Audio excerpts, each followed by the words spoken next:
So we're just carrying on with part 2 of 5 Visions by Slessor. So we're up to one day, a morning of light airs and calms. They slid towards a reef that would have knifed their boards to mash and murdered every man. So close it sucked them. One wave shook their keel, the next blew past the coral. So they're almost destroyed, and yet on the deck, the men languidly on the deck yawned, point to their sextants at the sun. They've got no idea what's happening. One held a pencil, one put eye to lens. They pretend they know what they're doing, but they don't. I've never heard of sailors aching for the longitude of shipwrecks before or since. It was the spell of Cook did this.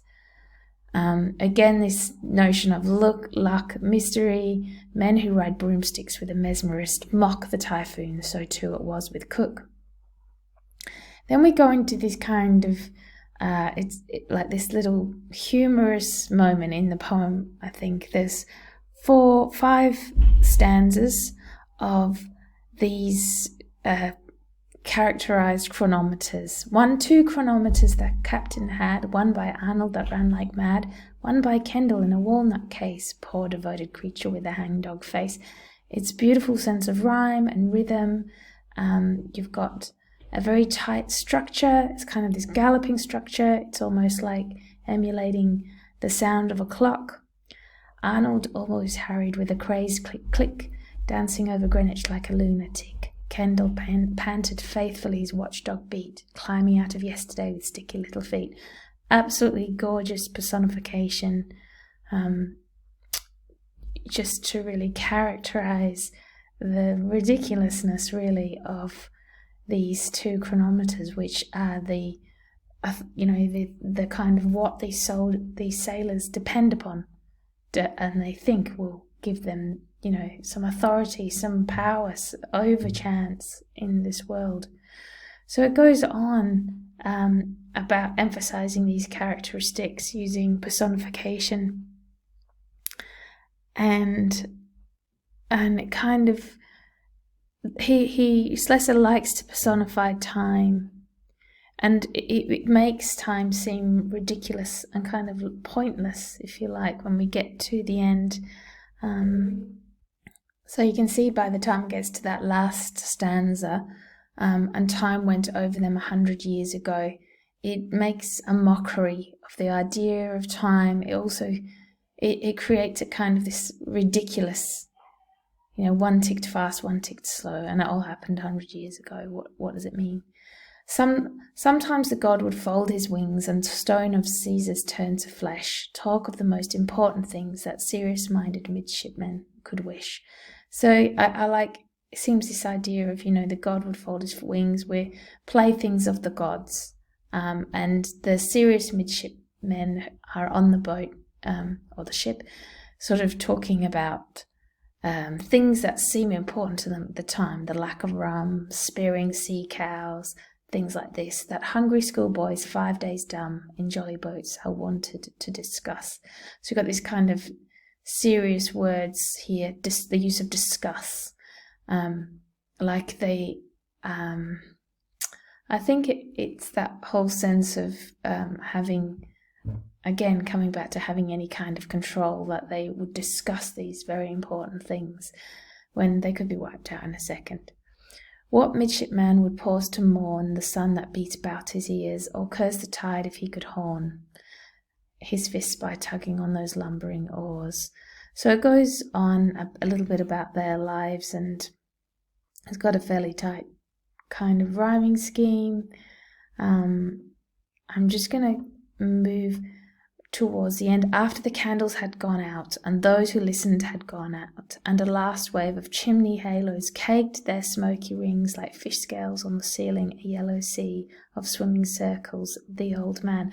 And this is where we come back to this character who the poem has shifted. So we started talking about Captain Cook, or the 5 visions of a sailor like Captain Cook, or someone who came from this time, but somehow, and we've gone through some of the exciting, this notion of he's got no, they're on these ships, they're exploring, they're excited by life, but they have no real sense of control. They're obsessed by the details of what's going on in their lives on these ships.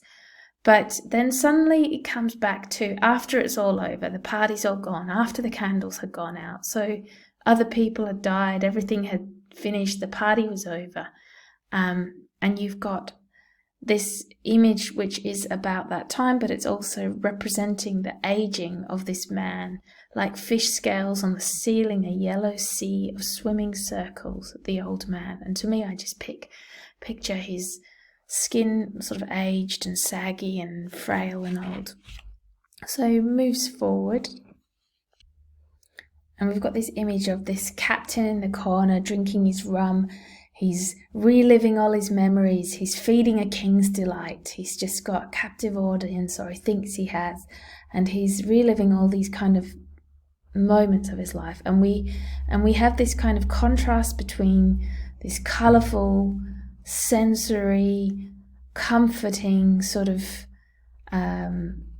different moods. So you've got the leather glazed, like age-serving men feeding a king's delight, the sticky, drugged, sweet agony of habitual anecdotes, just constantly reliving these moments. And then it goes on, it's like he's reminiscing about the past. Then Captain Cook, I heard him told them they could go if so they chose, but he would get them back, dead or alive, he'd have them. The old man screeched, half thinking to hear, "Cook, cook again! It's the other cooks he'll need. Cooks who can bake a dinner out of a pence. That's what he lives on." So this is where, he's, this guy, he's remembering the past, and he's talking about how great it was and how great Captain Cook was, and dead or alive, he'd have them.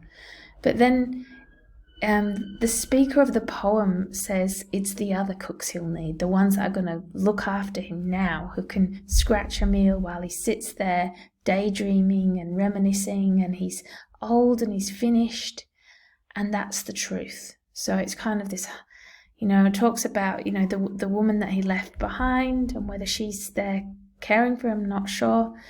For 7 years being blind, and that, of course, was why he'd had to strike a deal with chairs. So he's sitting talking to no one, to empty chairs, not knowing when those who chafed them had gone to sleep or stolen away, darkness and empty. He'll talk to anybody who he can. That was the port that Alexander Home had come home to with his useless cutlass wound. So he's been broken and damaged by this at all cost, and here he is. And this was the creek he'd run his timbers to.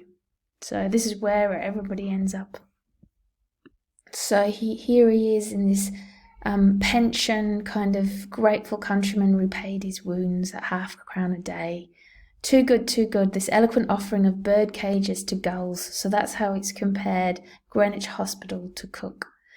It was not blindness picked his flesh away, nor want of sight made penny blank the eyes. So he's just constantly in his own world. He lives in the past, in the dazzle full of skies and water further around the world. And this is where Slessor really creates all of this really rich imagery, exotic, exciting colour, memories, whistling, wind glittering. And then we come back with a real interruption. Away! His body had gone back. Here it sat drinking rum in Berwickshire. But not his eyes. They were left floating there half round the earth, blinking at beach's milk. So he's not all there. And then you've got one of these lines which is actually about his physical description, but it's also about the sea, by suck-mouthed tides foaming with ropes of bubbles and huge half-moons of surf.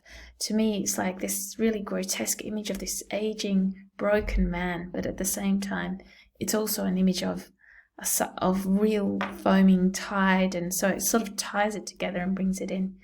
We've got this, again, some of these cocked hat prints, trumpery springs, musket shots, going back into some of the magic of this time, and some of these crimes that he supposedly committed, knife of English iron. So he's ruthless when he was in this powerful state.